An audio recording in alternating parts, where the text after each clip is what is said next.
नमस्कार दोस्तों, आप सभी का अपने YouTube चैनल सीटेट वाला में फिर से एक बार स्वागत है। दोस्तों बंधुओं, कैसे हैं आप सब? उम्मीद करते हैं कि आप सब बहुत ही अच्छे होंगे। तो दोस्तों, इस वीडियो में हम लोग डिस्कस करने वाले हैं सीटेट का प्रीवियस ईयर क्वेश्चन पेपर। ठीक है। तो दोस्तों देखिए कि इसमें जितना भी आप लोगों का सीटेट का एग्जाम हुआ है दोस्तों, वह सारे एग्जाम्स में किस प्रकार का क्वेश्चन पूछा गया है, ठीक है, या फिर किस प्रकार का क्वेश्चन पूछने के चांसेस बहुत ज़्यादा है दोस्तों, वह सारे क्वेश्चन को इस वीडियो में हम लोग डिस्कस करने वाले हैं। ठीक है। तो मेरा आप लोगों से आग्रह है दोस्तों कि वीडियो को अंत तक जरूर देखिएगा। जब तक अंत तक नहीं देखेगा दोस्तों, ये आप लोगों को इसका लाभ 1% भी नहीं मिल पाएगा। ठीक है। तो चलिए दोस्तों, देखिए क्वेश्चन नंबर 1। और ये जो क्वेश्चन नंबर 1 है दोस्तों, ये सीटेट 2021 में आपका क्वेश्चन पूछा हुआ है। ठीक है। और ये आप लोग खुद से चेक कर सकते हैं दोस्तों, ये क्वेश्चन आया है या फिर नहीं आया। मैं आपको गारंटी देता हूं दोस्तों, ये सीटेट 2021 में, ठीक है, यानी 2021 का सीटेट में ये क्वेश्चन पूछा हुआ है। ठीक है। तो क्वेश्चन क्या है जरा देखिए दोस्तों, निजी भाषा शब्द का प्रयोग सबसे पहले किसने किया था? तो निजी भाषा शब्द का प्रयोग जो है दोस्तों, सबसे पहले कौन किया था? न लेव वाइगोस्की ने किया था। किसने किया था दोस्तों? न लेव वाइगोस्की ने। ठीक है। और आप लोगों को पता ही है दोस्तों कि आपके सीटेट के एग्जाम में लेव वाइगोस्की के सिद्धांत से बहुत सारे क्वेश्चन पूछे जाते हैं। कम से कम इससे 3-4 तो क्वेश्चन रहता ही रहता है। ठीक है। अगला प्रश्न देखिए दोस्तों, अगला प्रश्न क्वेश्चन जो है दोस्तों, वो एनईपी 2020 से है। और ये जो क्वेश्चन है दोस्तों, ये भी सीटेट 2021 में पूछा हुआ क्वेश्चन है दोस्तों। ठीक है। और आप लोगों को मालूम होना चाहिए कि एनईपी 2020 से आप लोगों का सीटेट के पेपर में क्वेश्चन पूछा ही पूछा जाता है। ठीक है। तो क्वेश्चन क्या है दोस्तों, देखिए क्वेश्चन है कि एनईपी 2020 के अनुसार कक्षा 1 से 5 तक किस भाषा में शिक्षा देना अनिवार्य है? अब देखिए दोस्तों, क्वेश्चन का मतलब समझ लीजिए। क्वेश्चन का मतलब ये है दोस्तों कि जो भी स्टूडेंट 1 से 5 क्लास तक हैं, उसको दोस्तों किस भाषा में शिक्षा देना चाहिए। तो उसको किस भाषा में दोस्तों? ना मदर टंग, जिसको हम लोग मातृभाषा बोलते हैं। ठीक है। मातृभाषा किसको बोलते हैं दोस्तों? वह भाषा एक बच्चा, ठीक है, एक बच्चा जो अपनी माँ से भाषा सीखता है दोस्तों, उसी को हम लोग मातृभाषा बोलते हैं। जैसे मातृभाषा आपका खोटा हो सकता है, नागपुरिया हो सकता है, मुंडारी हो सकता है, सांथाली हो सकता है, उसके बाद बांग्ला हो सकता है, हिंदी हो सकता है, इंग्लिश हो सकता है। ठीक है। यानी अपनी माँ से जो भाषा हम लोग सीखते हैं दोस्तों, अपना इन्वायरमेंट से जो अपना मतलब अपने फैमिली में जो भाषा बोलते हैं, वही भाषा क्या कहलाती है दोस्तों? ना मातृभाषा कहलाती है। ठीक। तो एनईपी 2020 बोलता है ना, क्या बोलता है दोस्तों, कि कक्षा 1 से 5 तक जो बच्चा है, उसको मातृभाषा में आप शिक्षा दीजिए। ठीक है। यहाँ तक स्पष्ट है दोस्तों। अभी तक 2 ही क्वेश्चन डिस्कस किए हैं दोस्तों। उम्मीद है कि यह वीडियो आप लोगों को पसंद आ रहा होगा। अगला प्रश्न देखिए दोस्तों, मेरे भाई, मेरे बंधु, मेरे अगला प्रश्न जो है दोस्तों, ईवीएस से क्वेश्चन पूछा है। ईवीएस में क्या है कि कश्मीर के लोग क्या खाना पसंद करते हैं, और ये क्वेश्चन आपके सीटेट के हर पेपर में बार बार रिपीट किया जाता है दोस्तों, है ना। तो कश्मीर के लोग जो हैं दोस्तों, वो सरसों के तेल में बनी मछली खाना बहुत पसंद करते हैं। क्या खाना दोस्तों? ना सरसों के तेल में बनी मछली खाना बहुत ही ज़्यादा पसंद करते हैं। ठीक है। अगला प्रश्न देखिए दोस्तों, अगला प्रश्न है कि माउंट एवरेस्ट की ऊंचाई कितनी है? और आपको मालूम है दोस्तों, आपके सीटेट के एग्जाम में माउंट एवरेस्ट से क्वेश्चन पूछा ही पूछा जाता है। माउंट एवरेस्ट हो गया दोस्तों, उसके बाद बछेंद्री पाल हो गया, राकेश शर्मा हो गया, ये सबसे क्वेश्चन आपके सीटेट के पेपर में पूछे ही पूछे जाते हैं। तो देखिए दोस्तों, माउंट एवरेस्ट की ऊंचाई कितनी है क्वेश्चन में यह पूछा गया है। तो इसका आंसर जो हो जाएगा दोस्तों, वो 8,849 मीटर हो जाएगा, जो कि सीटेट 2022 में भी क्वेश्चन पूछा गया था, और ये 2021 में भी क्वेश्चन पूछा है। ठीक है। तो दोस्तों, सीटेट का एक ऐसा एग्जाम होता है जो हर साल जो है क्वेश्चन रिपीटेड क्वेश्चन पूछे जाते हैं। ठीक है। और ये जो क्वेश्चन है दोस्तों, ये क्वेश्चन आपका 2021 2022 में पूछा हुआ है। मैं ऐसा नहीं करता हूं दोस्तों कि सो करके उठा और वीडियो बनाने बैठ गया दोस्तों, नहीं। सबसे पहले मैं क्वेश्चंस को देखता हूं कि कौन कौन सा क्वेश्चन आपके सीटेट के पेपर में आया है, वही क्वेश्चन को मैं यहाँ पे सिलेक्ट करता हूं दोस्तों। यदि यकीन नहीं है तो दोस्तों आप लोग सर्च कर सकते हैं और रिसर्च भी कर सकते हैं दोस्तों कि क्या ये सब क्वेश्चन था या फिर नहीं था। ठीक है। अगला प्रश्न देखिए, अगला प्रश्न जो है दोस्तों, ये इतिहास शब्द में उपसर्ग क्या है? तो इतिहास को जब हम लोग रीडिंग करते हैं दोस्तों, तो कौन सी आता है? इति, है ना। उसके बाद हास, इति जोड़ हास, है ना। तो इसमें उपसर्ग क्या है दोस्तों? ने इति। इति इसका क्या हो गया? उपसर्ग हो गया। तो उम्मीद है दोस्तों, यहाँ तक हम लोग डिस्कस कर लिए, यहाँ तक समझने में आप लोगों को किसी प्रकार का कोई दिक्कत नहीं हुआ होगा। अगला प्रश्न देखिए दोस्तों, अगला प्रश्न जो है लेव वाइगोस्की से फिर से पूछा गया है। और ये भी क्वेश्चन जो है दोस्तों ये 2021-2022 में पूछा हुआ क्वेश्चन है। क्वेश्चन क्या है कि वाइगोस्की के अनुसार बच्चे के सीखने की में किसकी मुख्य भूमिका होती है। तो वाइगोस्की क्या बोलते हैं, वाइगोस्की जो बोलते हैं कि बच्चे जो हैं वो समाज के साथ अंतःक्रिया करके सीखते हैं। लेकिन यहाँ पे जीन पियाजे से अभी आपके सीटेट के एग्जाम में क्वेश्चन पूछे जाते हैं। और यहाँ पे जीन पियाजे का कहना है कि बच्चा जो है वो स्वयं ज्ञान का निर्माण करता है, स्वयं ज्ञान का खोज करता है। बच्चे जो होते हैं नन्हे वैज्ञानिक होते हैं। लेकिन वाइगोस्की का ये चीज़ नहीं मानना है। वाइगोस्की का कहना है कि जो एक बच्चा होता है वो समाज में अंतःक्रिया करके सीखता है, यानी जिस परिवेश में रहता है बच्चा उसी आधार से सीखता है। ठीक है, तो इस क्वेश्चन का सही आंसर क्या हो जाएगा, समाज एवं संस्कृति। और ये क्वेश्चन है जो दोस्तों आपके सीटेट के पेपर में आया हुआ क्वेश्चन है। यदि यकीन नहीं है तो दोस्तों आप लोग रिसर्च करके देख लीजिए। अगला प्रश्न देखो, अगला प्रश्न क्या है दोस्तों, खेजड़ी वृक्ष से है। और आप लोगों को मालूम है दोस्तों आपके सीटेट के पेपर में पेड़ पौधे, जानवर, ये सबसे क्वेश्चन पूछे जाते हैं। तो क्वेश्चन अभी जो पूछा है दोस्तों वृक्ष से क्वेश्चन पूछा है। और क्वेश्चन क्या है देखिए, क्वेश्चन है कि खेजड़ी वृक्ष कौन से राज्य में पाया जाता है।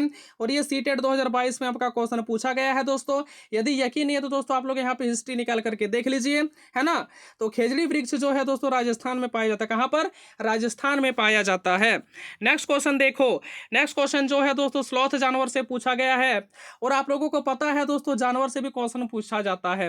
तो जानवर में कौन कौन सा इंपॉर्टेंट टॉपिक है दोस्तों, नंबर फर्स्ट हो गया दोस्तों हिरन, नंबर 2 हो गया गिलहरी, उसके बाद दोस्तों हाथी, नंबर 4 हो गया बाघ, और नंबर 5 हो गया दोस्तों स्लॉथ।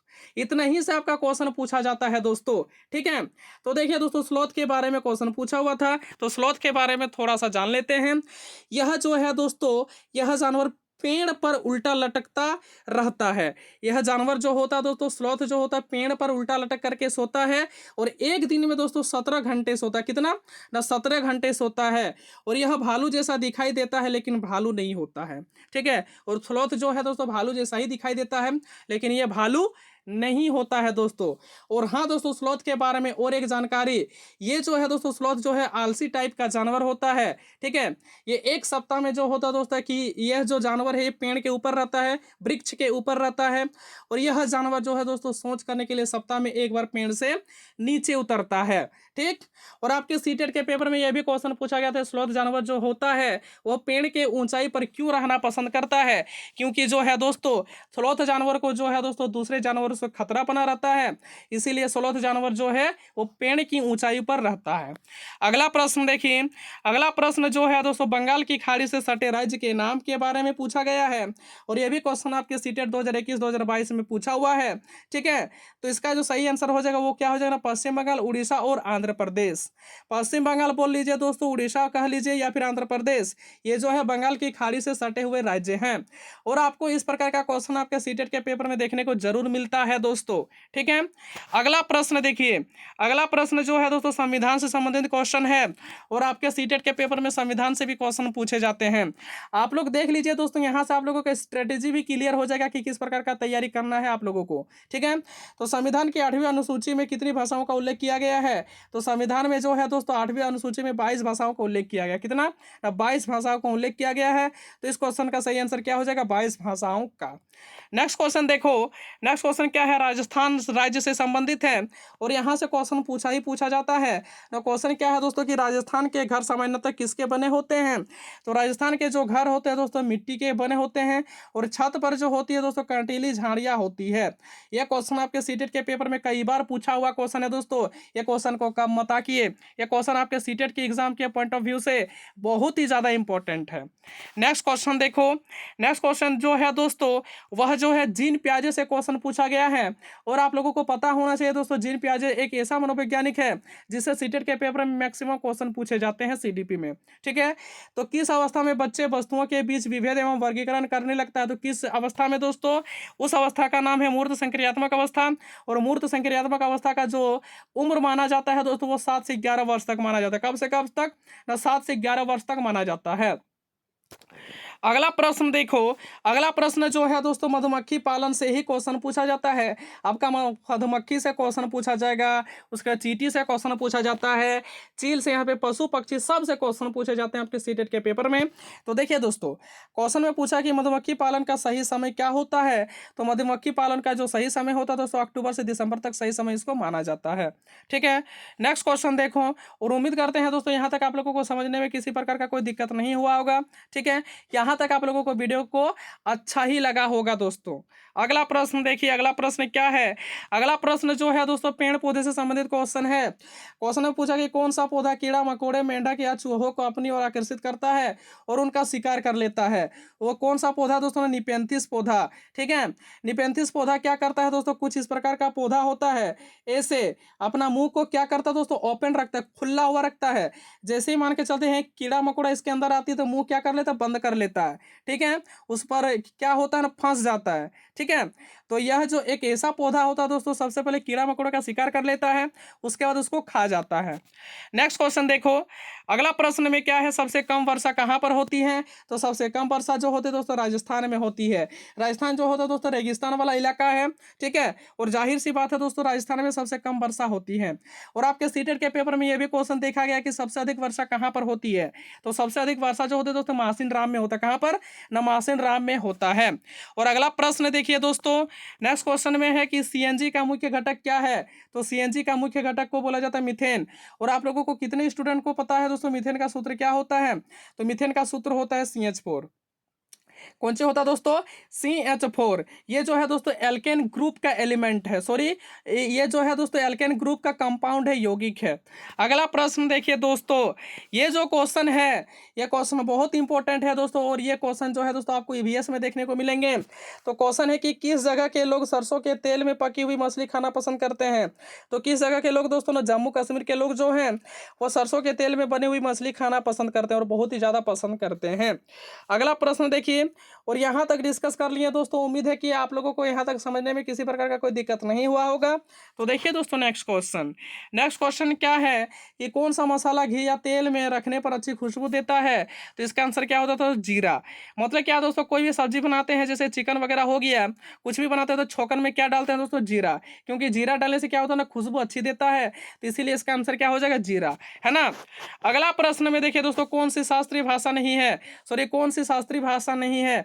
तो हिंदी जो है दोस्तों ये राज्य भाषा है। ठीक है, राज्य की भाषा है। नेक्स्ट क्वेश्चन देखो कि भारत का राष्ट्रीय वृक्ष कौन सा है। ये जो है क्वेश्चन, ये क्वेश्चन आपके सीटेट के पेपर में हर बार पूछा हुआ है। तो भारत का जो राष्ट्रीय वृक्ष है दोस्तों उसका नाम है बनियान, जिसको बरगद बोलते हैं हिंदी में। ठीक है, तो उम्मीद करते हैं दोस्तों यहाँ तक डिस्कस कर लें, यहाँ तक समझने में आप लोगों को किसी प्रकार का कोई दिक्कत नहीं हुआ होगा। तो देखिए दोस्तों नेक्स्ट क्वेश्चन, नेक्स्ट क्वेश्चन में है कि लहसुन का कौन सा भाग खाया जाता है। तो लहसुन जो होता है दोस्तों, प्याज जो होता है, अदरक जो होता है, तो उसमें से हम लोग कौन सा भाग खाते हैं दोस्तों? तो उसका हम लोग लीफ को खाते हैं दोस्तों, तना को खाते हैं। ठीक है, नेक्स्ट क्वेश्चन देखिए दोस्तों, जननांग की उम्र क्या है। जननांग की उम्र जो है दोस्तों उसका माना जाता है 15 ईयर। कितना दोस्तों? ना 15 ईयर। और ये क्वेश्चन आपके 2022 के सीटेट के पेपर में पूछा हुआ क्वेश्चन है दोस्तों। यदि यकीन नहीं है तो दोस्तों आप लोग यहाँ पे सर्च करके देख सकते हैं कि क्या क्या क्वेश्चन आया था। ठीक है, नेक्स्ट क्वेश्चन देखो दोस्तों मेरे, नेक्स्ट क्वेश्चन क्या है कि रेनफोर्ड बीने परीक्षण मापन करता है। तो रेनफोर्ड बीने जो है दोस्तों ये किस प्रकार का एक्सपेरिमेंट है ना, बुद्धि का, IQ लेवल का। ठीक है, तो इस क्वेश्चन का आंसर क्या हो जाएगा ना, बुद्धि का। ठीक, अगला प्रश्न देखो, अगला प्रश्न जो है दोस्तों बहुत ही अच्छा क्वेश्चन है ना, अंतर्मुखी और बहिर्मुखी से क्वेश्चन दिया गया है। और आपको पता है दोस्तों आपके सीटेट के एग्जाम में अंतर्मुखी और सॉरी अंतर्मुखी व्यक्ति और बहिर्मुखी व्यक्ति का वर्गीकरण जो है दोस्तों इससे संबंधित क्वेश्चन पूछे जाते हैं। तो क्वेश्चन क्या है जरा देखिएगा दोस्तों, क्वेश्चन है कि अंतर्मुखी व्यक्ति और बहिर्मुखी व्यक्ति का वर्गीकरण किसने किया था। किसने किया? युंग ने। किसने दोस्तों? युंग ने किया है। तो इस क्वेश्चन का सही आंसर क्या हो जाएगा? युंग ने। ठीक, तो उम्मीद करते हैं दोस्तों यहाँ तक आप लोगों को समझने में किसी प्रकार का कोई दिक्कत नहीं हुआ होगा। ठीक है, तो देखिए दोस्तों नेक्स्ट क्वेश्चन, नेक्स्ट क्वेश्चन में क्या है कि किसी दूसरी वस्तु की अपेक्षा एक वस्तु पर चेतना का केंद्रीकरण अवधान है। ठीक है, यह स्टेटमेंट किसका है? यह जो स्टेटमेंट है दोस्तों ये डम्बिल का है। किसका है दोस्तों? ना डम्बिल का। इस क्वेश्चन का सही आंसर क्या हो जाएगा? डम्बिल। ठीक, अगला प्रश्न देखिए, अगला प्रश्न जो है दोस्तों, ये जो एएस जलोटा से क्वेश्चन है, तो क्वेश्चन में पूछा यह गया है कि 12 वर्ष से लेकर के 16 वर्ष के बच्चों के लिए हिंदी में डॉक्टर एस जलोटा ने कौन सा परीक्षण प्रतिपादित किया है? तो कौन सा परीक्षण दोस्तों? ना साधारण मानसिक योग्यता परीक्षण। इस क्वेश्चन का आंसर क्या हो जाएगा? इस क्वेश्चन का आंसर हो जाएगा साधारण मानसिक योग्यता परीक्षण। ठीक है, अगला प्रश्न देखिए, अगला प्रश्न जो है दोस्तों, ये थॉर्नडाइक से संबंधित क्वेश्चन है और आपके सीटेट के पेपर में दोस्तों थॉर्नडाइक से क्वेश्चन पूछे जाते हैं और ये जो है दोस्तों आपके 2021 में क्वेश्चन पूछे गए हैं। ठीक, तो क्वेश्चन में पूछा गया दोस्तों, सीखने में प्रयास व भूल के सिद्धांत का प्रतिपादन किसने किया? तो किसने किया दोस्तों? थॉर्नडाइक ने। ठीक है, और ये जो क्वेश्चन है दोस्तों, ये क्वेश्चन आपका यूपी टेट में भी क्वेश्चन पूछा जाता है। ठीक, और यूपी टेट का क्लासेस जो है दोस्तों आप लोगों का अब जल्द ही शुरू होने वाला है दोस्तों, हमारे चैनल सीटेट वाला में। तो आप अपने सगे संबंधी को इतला कर दीजिए, इन्फॉर्मेशन दे दीजिए कि एक यूट्यूब चैनल है दोस्तों सीटेट वाला, जिसमें आपका यूपी टेट का तैयारी होने वाला है बहुत ही फाड़ू तरीके से। ठीक है, अगला प्रश्न देखो दोस्तों, मेरे भाई, मेरे बंधु, मेरे, कि सामान्य संयुक्त कोशिका में गुणसूत्र कितने जोड़े होते हैं? कितने जोड़ा दोस्तों? 23 जोड़ा होता है। ठीक है ना, कि कितने जोड़ा होता है दोस्तों? 23 जोड़ा होता है। उम्मीद करते हैं दोस्तों यहाँ तक हम लोग डिस्कस कर लें, यहाँ तक समझने में आप लोगों को किसी प्रकार का कोई दिक्कत नहीं हुआ होगा। तो देखिए दोस्तों, अगला प्रश्न, अगला प्रश्न क्या है कि बुद्धि परीक्षण निर्माण के जन्मदाता कौन है? तो बुद्धि परीक्षण निर्माण के जो जन्मदाता है दोस्तों, उसका नाम क्या है? ना ऑल्फ्रेड बीने। क्या नाम है दोस्तों? ऑल्फ्रेड बीने। ठीक है, इसी नाम पर देखिए दोस्तों अगला प्रश्न, अगला प्रश्न में पूछा गया है दोस्तों कि संवेदन ज्ञान की पहली सीढ़ी है, यह कथन किसका है? सॉरी, यह कथन है ना, तो यह कथन किसका है दोस्तों? ना मानसिक विकास का। ठीक है, तो इस क्वेश्चन का आंसर क्या हो जाएगा? ना मानसिक विकास हो जाएगा इस क्वेश्चन का आंसर। यस दोस्तों, इस क्वेश्चन का आंसर क्या हो जाएगा? इस क्वेश्चन का आंसर हो जाएगा दोस्तों मानसिक विकास का। ठीक है, यह क्या क्वेश्चन बोला दोस्तों, एक बार फिर से सुन लीजिए कि संवेदन ज्ञान की पहली सीढ़ी है, यह कथन है। यह जो कथन है दोस्तों, ये मानसिक विकास का कथन है। अगला प्रश्न देखिए, अगला प्रश्न है कि किस अवस्था को मिथ्या पक्वता का समय भी कहा जाता है? और ये क्वेश्चन जो है दोस्तों आपके सीटेट के पेपर में बार बार क्वेश्चन पूछा हुआ है। तो इस क्वेश्चन का सही आंसर क्या हो जाएगा? ना बाल्यावस्था। क्या हो जाएगा दोस्तों? ना बाल्यावस्था इसका सही आंसर है। अगला प्रश्न देखिए, और अगला प्रश्न डिस्कस करने से पहले दोस्तों मैं आप लोगों को एक चीज़ बताना चाहूँगा कि क्या दोस्तों यहाँ तक डिस्कस कर लिया आप लोगों को किसी प्रकार का कोई डाउट है? दोस्तों हमें लगता है किसी प्रकार का कोई डाउट नहीं होना चाहिए। आप लोगों को यहाँ तक समझ में आ गया होगा कि किस प्रकार का अपना आपका स्ट्रेटेजी होना चाहिए सीटेट का तैयारी को लेकर के। तो ये जो क्वेश्चन है दोस्तों, देखिए क्वेश्चन क्या है कि शेषवावस्था की विशेषता नहीं है।